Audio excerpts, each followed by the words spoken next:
Boy, ladies and gentlemen, boy, the backdrops just keep changing and changing and changing. You know, Brian, ain't no telling what's gonna be in my background next week. I don't know, like it might be 100,000 congrats Voch Lombardi YouTube plaque on my wall next week. I don't even want to speak on that till it gets here. It got to get through customs, you know. But Brian, yeah, boy, last week I had the better backdrop. You was just kind of. You had the 105 in your background. I was whooping your ass because I had the field and the Mojave resorts in San Manuel in my backyard. But boy, Bryan Broaddus, what you got behind you over there? Yeah, I'm actually sitting at our conference table here in Crown Global Media, and then behind me is, if you could see, I'll try and get out of the way here. Is like a little lounge area. Got a nice couch on the opposite wall. We got TVs and stuff like that. So yeah, and then if we go down to the other end of I think I point this way. Yeah, go down the other end. I see a nameplate on the door. It says Voch Lombardi on the door next to Bryan Broaddus's office door. So yeah, this is I'll just give everybody a little idea. I'll do this real quick if I can. Can I do that? Hell yeah, you can do what you want to okay. do, Okay. That right there is your engineering booth. That's the glass on the other side. On the other side, it's a soundproof engineering room. On that, we're going to have our touchscreen and TVs, 255-inch TVs over on that wall over there. As I mentioned, there's a bunch of equipment sitting there, cameras, boom mics, all that stuff, waiting for my table. Our table's coming from England. Our table's in the United States. Our table is at DFW. So I will be able to go grab that, and we can start putting that together. That door open is my office. That door with the nameplate on it to the right of that is Voch Lombardi's with his name on it and his school. Right there is not the studio is going to be, the table is going to sit in the middle of that area right there where you can see. And so then it's behind is that's a soundproof wall is what that is. So, and then you can see the ceilings are black because then for TV lights and stuff that we're going to have in there. And here's some more. This is just the edge of our conference table. There, right there. It's the pictures. Right there's going to be my college football, my 55-inch college football TV is going to put right there. And let me see if I can spin this thing all around. And right in there, whoop, there's my bag. But in that room right there is our break room and stuff. So we're our snacks and all that. So, and we'll circle this thing all the way back around. That was the old 360 view of what we got going here at Crown Global Media. But when it gets all said and done, I'll show a complete picture when the table gets set up. We got a 4-person podcast table, and really excited about it. It's state of the art. The cameras we got, state of the art. Everything about it is just all about production. Like I say, we'll have our 86-inch television touch screen, so that's going to be on wheels. We can roll that around and do our stuff. But yeah, like I said, I'm sitting at our conference table, kind of at lounge area behind us. Maybe when we have some people come over and watch us do our show, there will be some people sitting there and they can hang out with us and things like that. So super excited about that. Voch, thank you very much for letting me give everybody a little tour of that.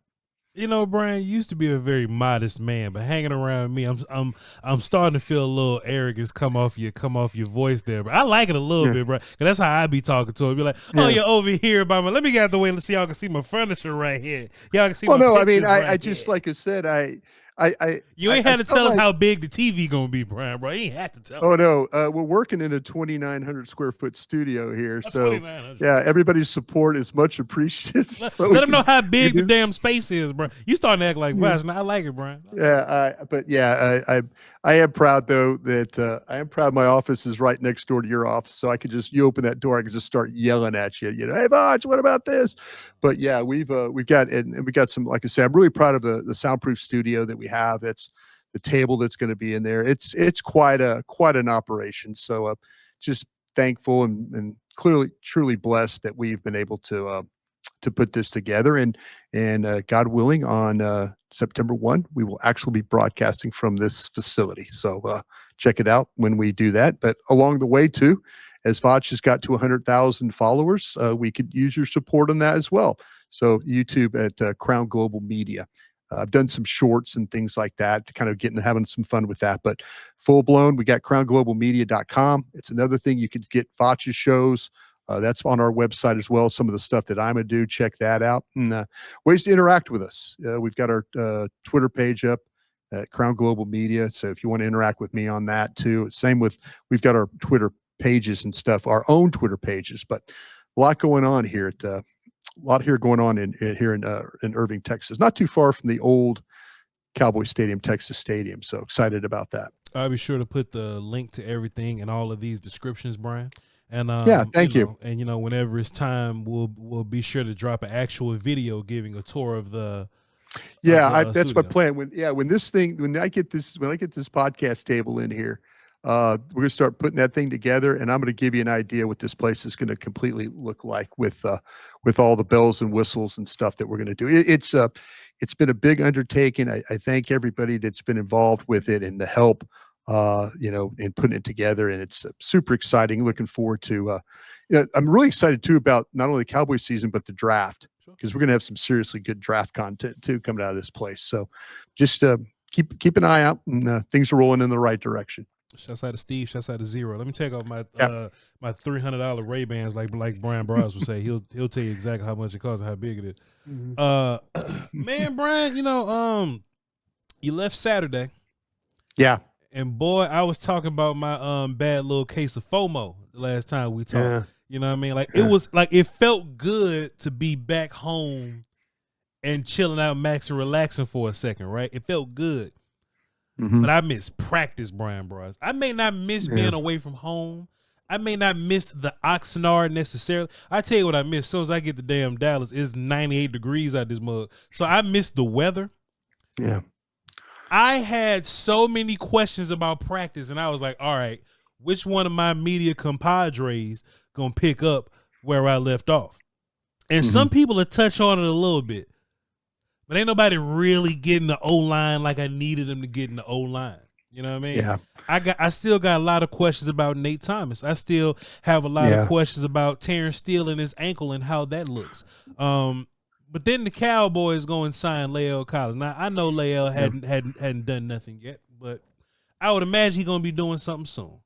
I got questions about why, Bryan, why let me just say, and you may or may not know this, but why Lael?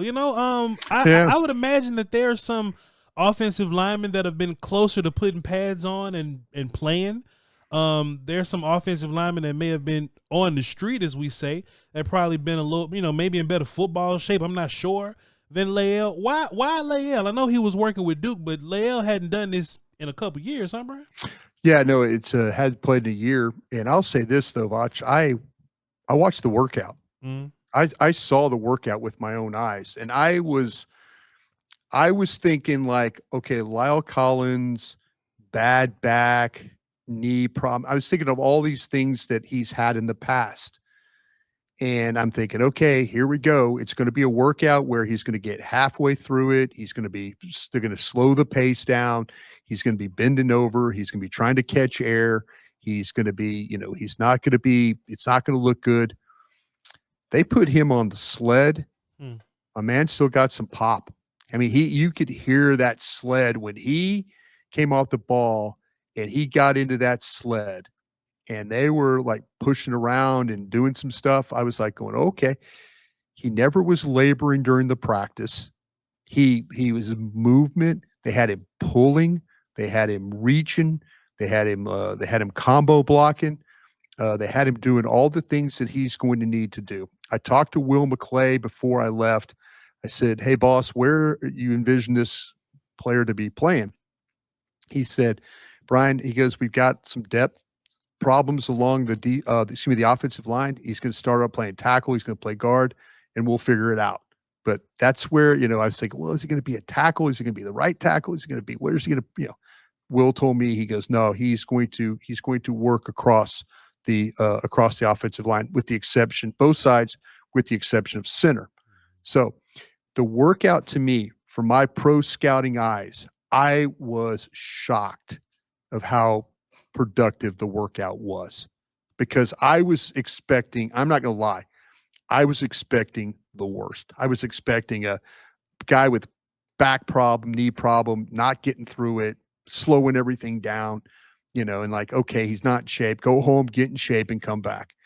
He left no doubt that he needed to be there the way that that workout went. And that was in front of everybody that, and they put him through a good, pretty extensive workout to make sure that everything was okay. So I, as a former pro personnel guy, had seen a lot of workouts in my days with offensive linemen. That one showed up pretty good. That the work with Duke, his own keeping himself in shape, all that was a positive. So hopefully it works out for Will and them. But he's a veteran guy, as we know. He's 32 years old. This is not an old broken down guy. This is not a Jason Peters kind of a situation. Even though Jason Peters had some moments, but not that age and the wear and tear. And so let's see how it all plays. But if you ask my evaluation and they said, hey, would you sign this guy? I'd say just off this workout, I'd sign this guy. And they did.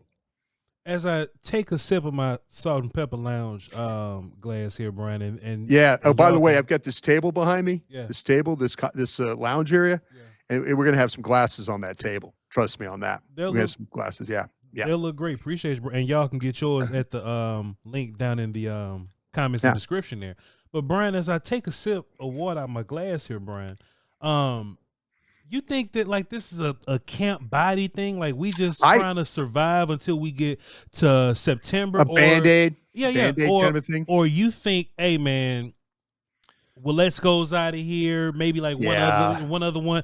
Rob Jones being hurt for like two or 3 months. You think that they really want to carry Lael into September, or you think that this is like a camp body situation just to get us to it? I will tell you this though, Voch, the way this kind of works out, if you get Lyle Collins, he's in shape. He appears to be in shape. Maybe not football ready, with practice. We'll see how he quickly acclimates. It shouldn't be too hard for him he understands how this all works. I'm kind of liking it for 3 preseason games or 2 preseason games. And I like it for the fact that you have a veteran offensive lineman who has played a lot of snaps, that all of a sudden when you're trying to evaluate Joe Milton in this running game, you got a veteran guy that knows that. You got a powerful guy that knows how to do those things. I think this is more than a camp body. Yes, do they have a need? Yes, does he kind of fit into what they're trying to do with the left and the right, playing both guard and tackle? Yes. I don't think this is a Band-Aid, and I don't think this is a camp body. I think they're legitimately hopeful that he could provide the depth. You mentioned the Matt Willets goes and the guy, but they've got some young guys. They've got some young guys at this tackle spot. They've got a young guy at guard that, that they have to, but they've got a veteran presence could bode well, especially if they're going to play left and right. If that's what they're going to do, if Lyle Collins you could find a spot for him, let him just sit there and be a veteran guy and work that way. I like what they're doing here but especially I like the fact that like when you're trying to evaluate a quarterback and young running backs and receivers, having a veteran offensive lineman playing in preseason games against, say, guys who were picked in the 6th, 7th round in the second half of games will help you with a little bit more with your evaluation. Bryan, did you hear anything? Because Lael was a practice squad guy for us last year, right? Yes, he was. Or the year before. Yes, he was. It was the year before, 2 years ago. He ended the season on the practice squad. Yeah. Cowboys been trying to keep Lael around, Bryan. I think Jerry Jones really likes Lyle Collins. Yeah. I do. And I think Dak Prescott really likes Lyle Collins. And the fact that Lyle Collins is not 37 or 38 years old makes this seem like, let's give it another whirl.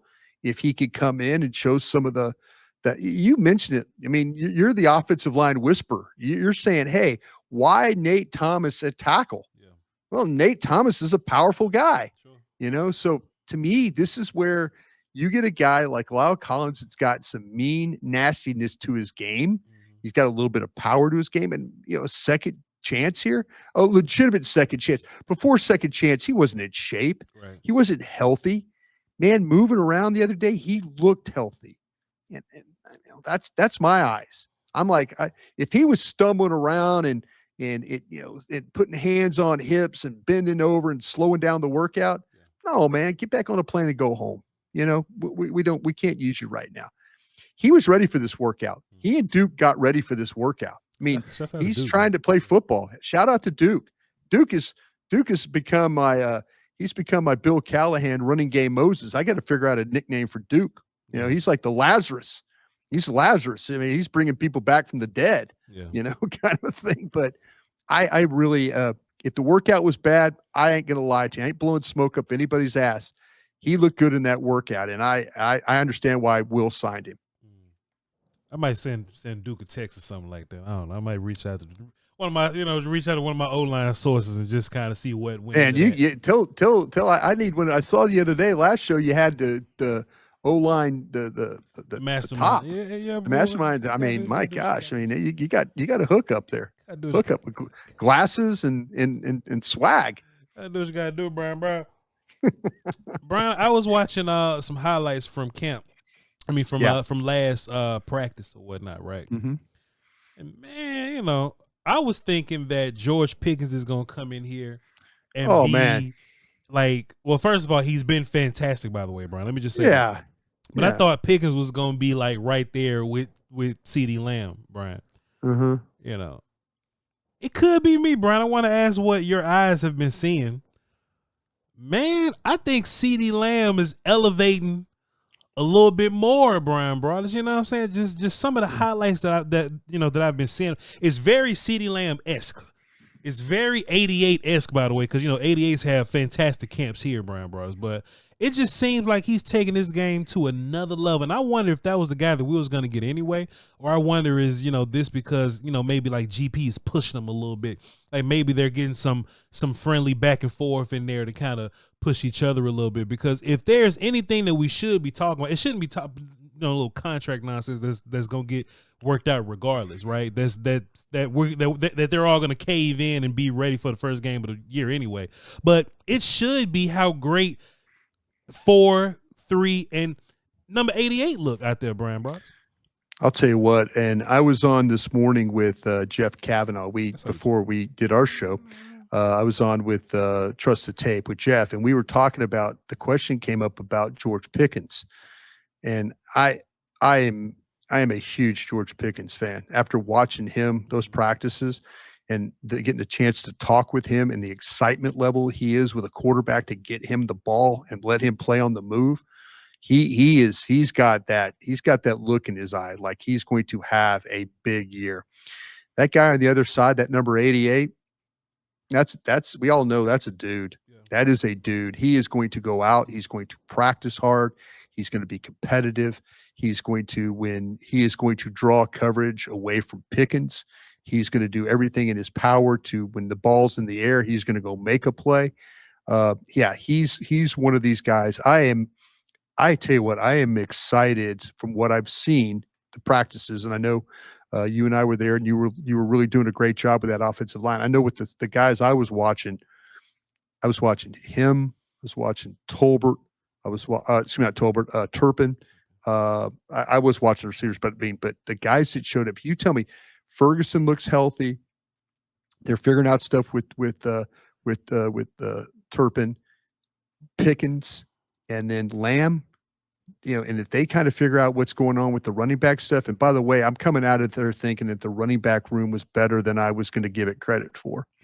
I mean, I'm going to give it credit for Sanders, and I'm going to give it credit for Blue, and I think Williams is going to be the guy that's kind of your third down guy. But this skill set of guys with Lamb and Pickens, they've got a chance. If this coordinator and head coach is true to his word, he is going to find a way to get Lamb and Pickens the ball on the move as much as possible.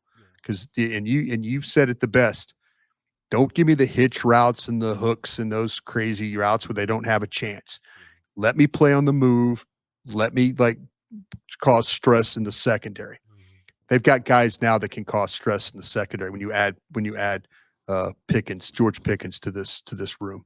Bryan, you please, when the Rams get here, they still don't tackle to the ground, right? The running backs? No. It's a controlled practice situation. You don't hit a quarterback. You try not to take a cheap shot at a guy. You try not. Now there are guys that get knocked out of bounds and stuff like that, but taken to the ground, no. It's a lot of thud, bump into each other, hold up, stop, that kind of thing. You try and protect each other, but we'll have some one-on-one periods. Sure. So I'm sure there'll be some clips. Hopefully, training camp live. I know if I was running that darn thing, we'd be having some live one-on-one, and maybe that's what Tommy Yarish and those guys and Derek Eagleton are going to plan on having for us tomorrow. And we can check out DallasCowboys.com because they'll have some one-on-one periods for sure. Bryan, what if the Rams get here and we have eyes on Donovan Ezraku and he's whipping feet against them? I know it's cool to kind of whoop our own guys, and that's practice. That's kind of how things go. Yeah. But like, what if Donovan Ezraku, the rookie pass rusher? Not that this has any effect on Micah and his contract situation or whatever, right? But what does that give you as a viewer, as an analyst, right? What is that like confidence wise? Yeah. If we find out that, hey man, we got another one in the rookie pass rush over there. Let me. You remember last year when we did Jared Verse? Jared Verse, yeah. That's the first time in my life I'd ever seen Jared Verse live. Sure. And I'm thinking, oh my gosh, this is what a defensive end is supposed to look like. Then, okay, I get this now. Then all of a sudden, Jared Verse is rushing, and he's taking Guyton to task, but he's taking others to task. But he ended up taking the whole NFL to task, and that was the first time that I'd seen him at Florida State, but then to see him in person, it's a different dude. And I kind of feel the same way about Donovan Ezraku. I'm feeling about him as a pass rusher, both sides. We'll see the one-on-one stuff. He knows how to rush the passer. If he has some success where he's tagging off their quarterbacks on the Rams, I don't think we're going to see Stafford in this one. But if he's tagging off their quarterbacks and beating guys to the point, around those tackles and getting to the quarterback, I think that bodes really, really well for your thoughts about the Cowboys this year. Him and Micah Parsons being paired together. I really want to see like what the pass rush looks like when the Rams get here, what the offensive line looks like, Bryan. I'm just curious to see what those guys look like versus somebody else, because we always talk about the 10-play rule, right? And look, man, like Mozzie, most of the time, Mozzie gets got. You know what I mean? So I just hope that I can have a little bit of confidence walking out of the Rams situation that maybe he was a little better than I thought he was. Oh yeah, we got a game. Yeah, we got a game. We got a game on Saturday as well. That Sunday morning we'll get up, we'll evaluate the tape, and we'll see really how some of these guys played out. I mean, I got a list of guys that I think that have done a pretty good job that aren't star players. I think I've got a list of guys that are kind of like, listen, these aren't stars, but these guys have had to show up in camp and have shown up. So I know I got that list that I'm going to keep an eye on for the Rams practice and then for the Rams games, because these are guys that could be surprise 53, in the 53-man roster if things break correctly for them. But these joint practices, I love those. And then I love the fact that you're going to get some preseason games, and hopefully this week, Todd Archer, somebody will get to the bottom of if Shoddy's planning on playing his starters for maybe a series or two. Yeah. I'd absolutely love that to have that to be able to evaluate. Save that list because we definitely need the content, Bryan, moving forward. But if I had to guess, and you ain't got to go into it because I just think I know how you operate. I think Solomon and or Perion Winfrey on that list. If I had to guess, then you ain't got to confirm. You ain't got to confirm. But I think Solomon and or Perion Winfrey on that list. I want to see them versus the Rams also. Go ahead. I agree.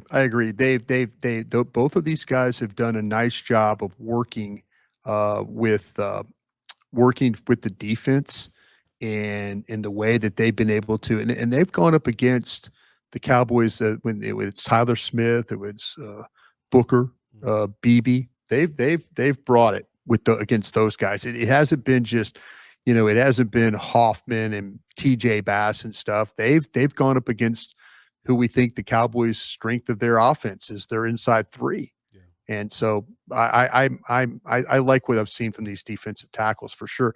The one technique's a little bit of a struggle. I was talking to Aisha Morrison and yesterday about it, and she brought up the fact that she felt like that our rookie King Bassetti, I think is a Tommy King Bassote. King Bassote. Yeah, I know I'm going to get this right one of these days. But Aisha was saying that he had a good practice on Saturday, that she noticed him a little bit. And I haven't noticed him as much because I've noticed like Jay Toy, I've mentioned him in there. But it's been kind of the three techniques that have shown up the most, I believe. Okay. Well, Bryan, we I've got some names for you though. I got some names. Of course you do, Bryan. We're gonna break them all down. When's that practice, by the way? Is that tomorrow or the day after? It's tomorrow. It's tomorrow. Yeah, it's tomorrow. The Cowboys have a practice today, and I think it's padded today, and then tomorrow will be padded, and then we'll start to get into the prep for the game on Saturday. So looking forward to that. It's good opportunity. It's game film. You kind of see how some of these guys, if they've shown up at training camp, will they show up in these preseason games? And will they show up in these joint practices and stuff like that? That's the exciting thing about this.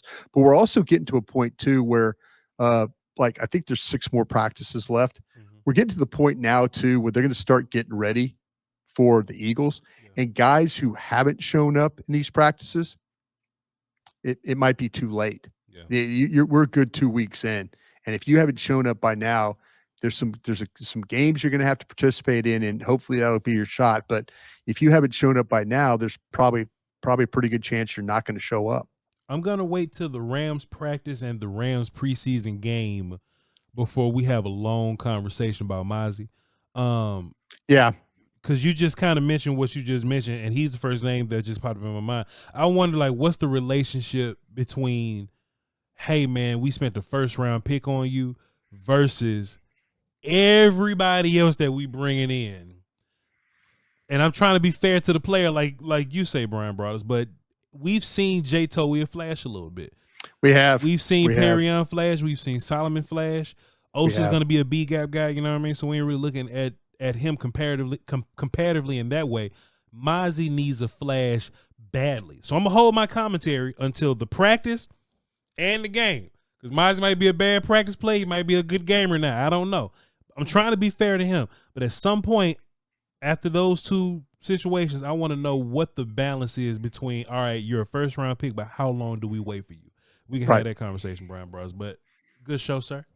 Thank you, sir. Appreciate you, man. Thank you. Everything looks fantastic over there. And those talking points you had for me today, we can do them tomorrow, Bryan Broaddus. That's our content. That's a show. That's a show. Content word, right. VOCHLOMBARDI. I'm gonna be waiting on my plaque. As soon as I get the shipping updates, I'll be letting y'all know it's in production now. So I'm gonna give y'all all the update. If you want a salt and pepper lounge glass with the salt and pepper lounge logo on the front and the Voch Lombardi silhouette on the back, that link is in the description. Go ahead and click that and tap in with BRYN Broaddus. I'm sure he's going to be giving you updates on everything that's going on behind him and his little backdrop to his north, south, east, and west right now. And I'll pop up over there at some point. Bryan, we're going to have to do some test work. We just can't show up September 1st. Oh, no. We'll test this thing. Trust me, we'll test this thing out for sure. So we got to run some videos. We got to edit. We got to upload some videos. We got to streams and all this kind of stuff. We got to figure all this stuff out, Bryan. Before the first, we can be ready for the first. All right? Yep.